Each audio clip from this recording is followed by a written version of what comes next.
Hello everyone, how are you all? I hope you guys are doing well. So guys, welcome back to our channel. Start करेंगे अपना आज का session और as usually हम लोग discuss कर रहे हैं आपके प्रीवियस ईयर के क्वेश्चंस को, जो कि आपके यूनिट 1 के हैं। ठीक है, तो ऑलरेडी हम कुछ क्वेश्चंस दो पार्ट्स में कवर कर चुके हैं। आज का जो हमारा सेशन है ये पार्ट 3 रहने वाला है, यानी कि हम यहाँ पर आगे के क्वेश्चंस को डिस्कस करेंगे। क्वेश्चन की जो क्वांटिटी रही थी हमारे पिछले पार्ट्स में वो कम रही थी और आज के पार्ट में भी कम रहेगी, बट इसके आगे से हम ज़्यादा से ज़्यादा अमाउंट में क्वेश्चंस को कवर करने की कोशिश करेंगे ताकि ज़्यादा से ज़्यादा क्वेश्चंस आपके कवर हो सकें। प्रीवियस ईयर के क्वेश्चन आपके प्रिपरेशन में बहुत ज़्यादा हेल्प करते हैं, तो वीडियो बहुत ज़्यादा वैल्यूएबल रहने वाली है। अगर आपका भी टारगेट है जून 2023 को क्रैक करने का, तो बिल्कुल वीडियो के साथ लास्ट तक बने रहें विदाउट स्किप किए, ताकि कोई भी इंपॉर्टेंट इन्फॉर्मेशन जो है वो यहाँ पर आप मिस ना कर सकें। ठीक है, तो ये जो सारे क्वेश्चंस हैं ये आपके इंडिविजुअली यूनिट 1 से रहेंगे। चलिए, so question number 11 here says that निम्न में से कौन सा संज्ञानात्मक क्षमता का उच्चतम स्तर है। संज्ञानात्मक क्षमता की अगर मैं बात करूं तो संज्ञानात्मक क्षमता क्या होती है, जो आपकी कॉग्निशन एबिलिटी होती है। इंग्लिश में अगर मैं बात करूं तो जो आपके संज्ञान से, अब संज्ञान की अगर बात आएगी तो आप सभी के माइंड में कहीं ना कहीं आता है कि संज्ञान क्या है। कुछ वर्ड्स ऐसे होते हैं जिनको हमें समझने में प्रॉब्लम होती है, तो आपको कुछ नहीं करना, आपको उन वर्ड्स को थोड़ा सा क्रैक तोड़ देना है। ठीक है, बात आज जब संज्ञान की, अब आप इस संज्ञान में से अगर स हटा देंगे तो क्या बचेगा, ज्ञान बचेगा। यानी कि बात किसकी हो रही है, कंप्लीटली आपके नॉलेज की बात हो रही है, यानी कि नॉलेज की, आपके ब्रेन की। तो क्या है संज्ञान, संज्ञान आपका ज्ञान है।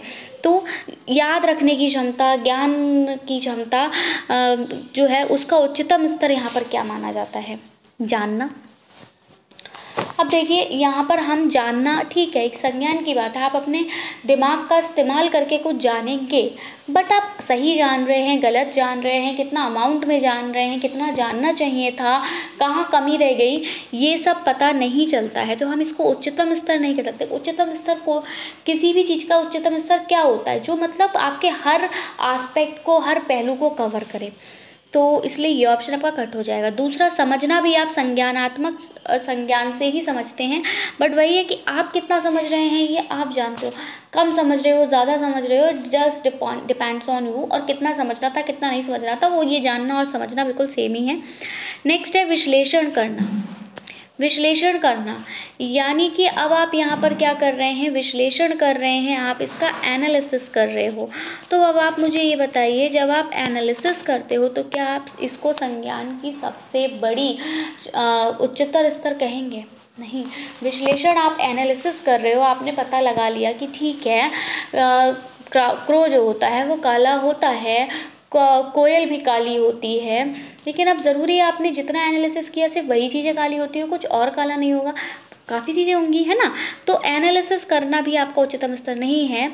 अगर हम संज्ञानात्मक क्षमता की बात करें तो यहाँ आपका जो उच्चतम स्तर आता है वो होता है आपका मूल्यांकन करना। मूल्यांकन करना कैसे, देखिए सबसे इम्पॉर्टेंट अगर हम बात करें, आपके स्कूल के, कॉलेज का ही हम एग्जाम्पल लेते हैं, आप वहाँ से ईजिली इसको समझ जाएंगे।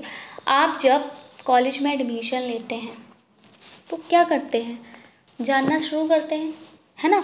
आपने कॉलेज में एडमिशन लिया, अब आपने कॉलेज के बारे में जाना कि आपके कॉलेज में जो है वो किसको प्रायोरिटी दी जाती है, आपके कॉलेज के रूल्स और रेगुलेशंस क्या हैं, ठीक है, आपके कॉलेज का ड्रेस कोड क्या है। तो ये सब क्या करा, आपने जाना। लेकिन ये सब कुछ आपने जाना, सामने वाला जो आपका टीचर है उसने नहीं जाना। ठीक है, उसने वो, अब आप कॉलेज में गए, आपने क्या किया, समझना शुरू किया। अब आपको टीचर जो भी कुछ क्लास में पढ़ा रहा है वो आपने क्या किया, समझना स्टार्ट किया। फिर आपने उसका एनालिसिस किया कि आपने कितना समझा, आपको कितना समझना था। ये सब आपने सोचा कि मेरे को मतलब कितना, किस तरह से मैं अपनी स्टडी करूं, या फिर मेरे को कितना आता है कितना, ये सब आपने अपना ऑब्जर्व किया। और फिर आपका लास्ट में क्या हुआ, मूल्यांकन हुआ, यानी कि आपके क्या आए, एग्ज़ाम्स आए। तो अब जब आपने एग्ज़ाम दिया तो आपके सामने वास्तविकता जो है वो सामने आई कि आपने जाना था, आपने समझा था और आपने जो एनालिसिस किया था उस सब में क्या डिफरेंस रहा आपने जब परीक्षा दी। क्योंकि जब आपको जान रहे होते हो तो उस टाइम पर भी आपके पास ऑप्शन होता है गूगल सर्च करने का या किसी से पूछने का। आप जब कुछ समझ रहे होते हो उस टाइम भी आपके पास ऑप्शन होता है, आप देख सकते हैं, पूछ सकते हैं। एनालिसिस कर रहे हैं तब भी आपके पास ऑप्शन है, बट आप जब मूल्यांकन करने की बात जब आ रही है तो वहाँ आप एग्ज़ाम दे रहे हो तो आप नहीं समझ सकते। इसलिए जो मूल्यांकन है वो इन सभी का संज्ञानात्मक क्षमता का सबसे उच्चतम स्तर है कि अब आपका मूल्यांकन हुआ, आपके कितने मार्क्स आए, तो वो आपके संज्ञान को बेहतर तरीके से डिफाइन कर सकता है। नेक्स्ट हमारा क्वेश्चन है,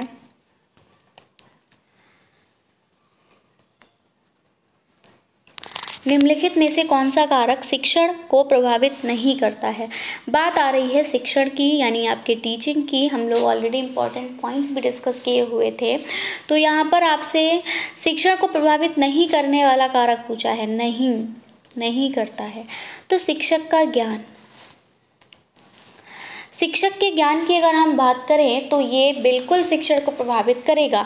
क्योंकि आपको पता है कि जब आप स्कूल पढ़ाने जा रहे हो, जो भी सब्जेक्ट आप पढ़ा रहे हो उसमें आप क्या होने चाहिए, मास्टर होने चाहिए। मास्टर इन द सेंस कि आपको उस सब्जेक्ट की नॉलेज होनी चाहिए, और इतनी नॉलेज तो होनी चाहिए कि अगर बच्चा आपसे पूछ रहा है कुछ बेसिक तो आप उसको बता सकें।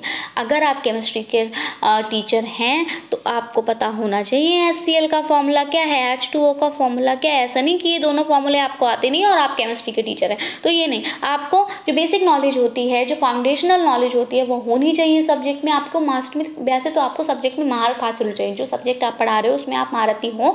जो आप एक्स्ट्रा के सब्जेक्ट हैं उनमें भले ही आप अच्छा परफॉर्म नहीं कर सकते, इतना आपको नहीं आता है, डजेंट मैटर, बट जो आप पढ़ा रहे हैं वहाँ आपके पास मास्टरी होनी चाहिए। अगर आपके पास ज्ञान में कहीं कमी है तो शिक्षा प्रभावित होगा। ज्ञान अगर आपका अच्छा है तो भी शिक्षा प्रभावित होगा, बेहतर अच्छे तरीके से प्रभावित होगा, पॉजिटिवली प्रभावित होगा। ठीक है, तो ये वाला ऑप्शन आपका गलत हो जाएगा क्योंकि ये तो करता है। कक्षा की गतिविधियां जो सीखने को प्रोत्साहित करती हैं, बिल्कुल कक्षा का माहौल जैसा होगा बच्चे उस अकॉर्डिंग सीखेंगे। शिक्षक जैसा होगा बच्चे उस अकॉर्डिंग सीखेंगे। कक्षा में कैसा एटमॉस्फेयर है, मतलब मान लीजिए अंधेरा है तो बच्चा नहीं सीख सकता ना। तो कक्षा का माहौल जिस हिसाब से होगा, मतलब मान लीजिए विंडोज़ हैं, हवा आ रही है, प्रॉपर लाइट जल रही है, तो सब कुछ अच्छा है, तो बिल्कुल बच्चे को प्रोत्साहन मिलेगा शिक्षण के लिए। शिक्षकों और छात्रों की सामाजिक आर्थिक पृष्ठभूमि और अनुभव के माध्यम से सीखना। देखिए, अनुभव के माध्यम से सीखना बिल्कुल आपके शिक्षण को प्रभावित करता है। जैसे कि आपको बार बार बताया जाता है कि जो छोटा बच्चा होता है वो ऐसा नहीं कि एक कोरी स्लेट है, कहा गया था, बट ऐसा नहीं है। वो अपने साथ कुछ ना कुछ ज्ञान लेकर आता है। उसको पता होता है पानी क्या है, उसको पता होता है पानी पीना होता है, उसको पता होता है कि मम्मी है, पापा हैं। तो वो इस तरह से छोटे छोटे कुछ ना कुछ ज्ञान अपने साथ लेकर आता है, कोरी स्लेट नहीं है। तो आपको उन्हीं अनुभवों का जो है वो हमेशा यूज़ करना होता है, उसको आगे बढ़ाने के लिए, उसको टॉपिक के साथ जोड़ने के लिए। आपको पहले उसके अनुभव जानने होते हैं कि वो उस टॉपिक के बारे में क्या जानता है या उसको किस नज़र से देखता है। अब आपको उसको ट्रांसफॉर्म करना है। ठीक है, तो ये तो आपके शिक्षण को प्रभावित करेगा। तो ये तीनों ही चीज़ें शिक्षण को प्रभावित कर रही है, इसलिए हमारा आंसर नहीं होगा। हमारा आंसर होगा शिक्षकों और छात्रों की आर्थिक और सामाजिक पृष्ठभूमि। तो देखिए उनका बैकग्राउंड क्या है, वो किस स्टेटस से हैं, वो मिडिल क्लास फैमिली से हैं, रिच फैमिली से हैं, वो लोअर क्लास फैमिली से हैं, डजेंट मैटर, हमें कोई फ़र्क नहीं पड़ता। और शिक्षण पर भी इसका कोई भी प्रभाव नहीं पड़ेगा, चाहे टीचर गरीब हो, अमीर हो, हिंदू हो, मुस्लिम हो, सिख हो, ईसाई हो। द थिंग इज़ दैट कि वो जो सब्जेक्ट पढ़ा रहा है उस सब्जेक्ट में उसको नॉलेज होनी चाहिए, उस सब्जेक्ट में उसको महारत हासिल होनी चाहिए, और वो टॉपिक्स को जो हो वो अच्छे से एक्सप्लेन कर सके, बच्चों को समझ में आ सके। That matter in this teaching, not his her social और इकोनॉमिक बैकग्राउंड, मतलब उसका आर्थिक और सामाजिक पृष्ठभूमि से कोई मतलब नहीं है। ठीक है, इंग्लिश वाले कैंडिडेट बिल्कुल परेशान ना हो, सेम क्वेश्चंस आपको इंग्लिश लैंग्वेज में मिलेंगे एज इट इज। शिक्षण सहायक सामग्री के बारे में निम्नलिखित में से कौन से कथन सही हैं। अब बात आ गई आपके टीचिंग मटेरियल्स की। ठीक है, तो जो टीचिंग मटेरियल्स होते हैं जिनका आप इस्तेमाल करते हो शिक्षण करने में, तो उनमें कौन सा कथन यहाँ पे सही बोला जाएगा। ये लंबी अवधि के लिए अवधारणाओं को बनाए रखने में मदद करते हैं। बिल्कुल करते हैं। जब आप टीचिंग एड्स का इस्तेमाल करेंगे तो बच्चे उस चीज़ को लंबे समय तक याद रखते हैं। जिस तरह से आपको बचपन में ऐड सब्ट्रैक्शन सिखाया जाता था कि मार्कर्स रख दिए जाते थे और बोलते थे कि ये कितने मार्कर्स हैं, आप बताते थे 1 2 3 4 हैं, एक मार्कर और बढ़ा दिया आप कितने हो गए, आप बता देंगे 1 2 3 4 5 हो गए। तो ये जो अवधारणाएँ होती हैं ये आपको लंबे समय तक याद रहती हैं, ठीक है।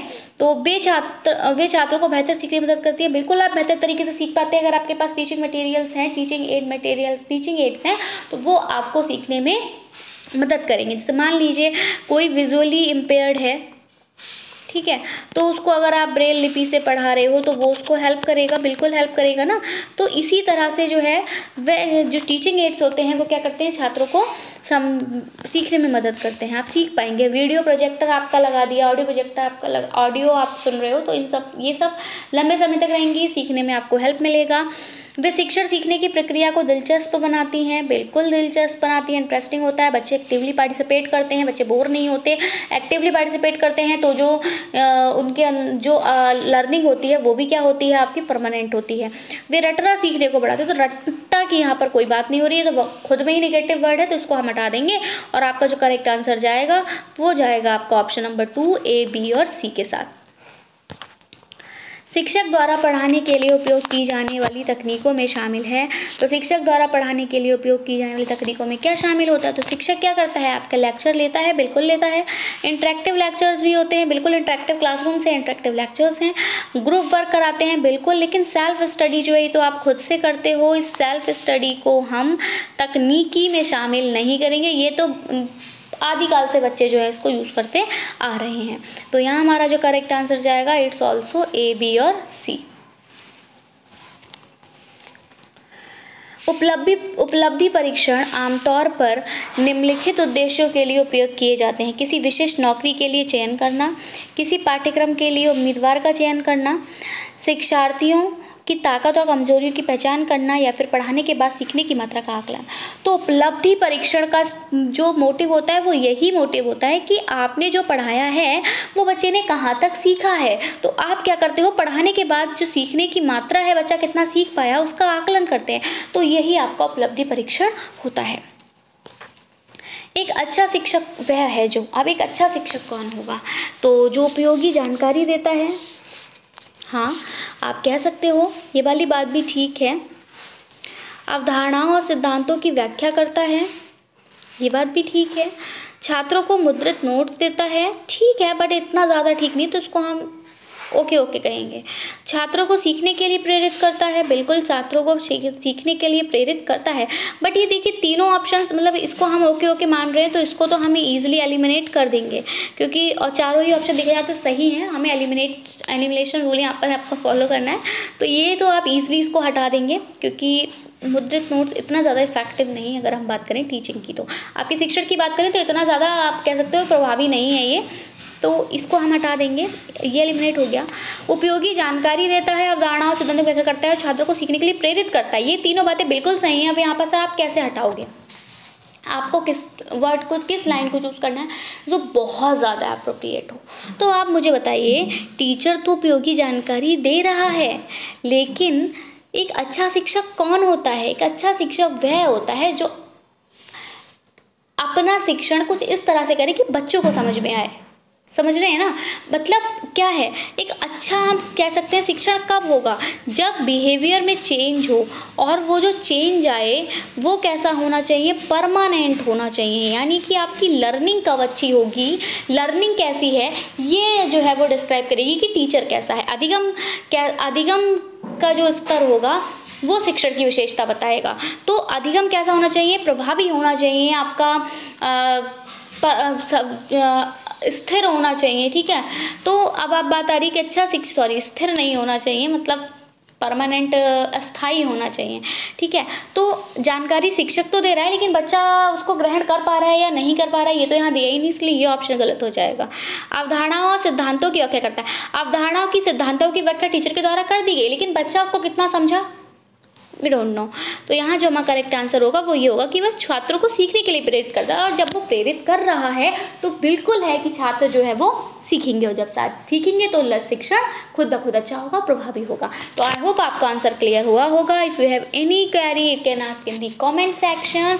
एंड वन मोर थिंग, अगर आप हमारे चैनल पर नए हैं या फिर आपने हमारे चैनल को सब्सक्राइब नहीं किया है तो यूजीसी नेट एग्जाम की बेस्ट प्रिपरेशन के चैनल को सब्सक्राइब करें और बेल आइकन को प्रेस करना बिल्कुल ना भूलें, ताकि हम अपनी जब भी कोई न्यू वीडियो अपलोड करें स्टूडेंट के सबसे पहले आप तक पहुँच सके।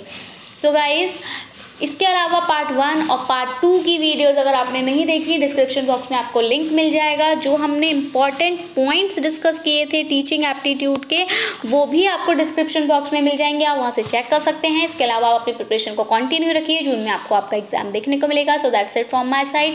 मिलेंगे हम अपनी नई वीडियो के साथ। Till then take care and bye bye. Thanks for watching. Thanks, have a nice day. English वाले बिल्कुल परेशान ना हो, सेम क्वेश्चन आपको इंग्लिश में मिलेंगे।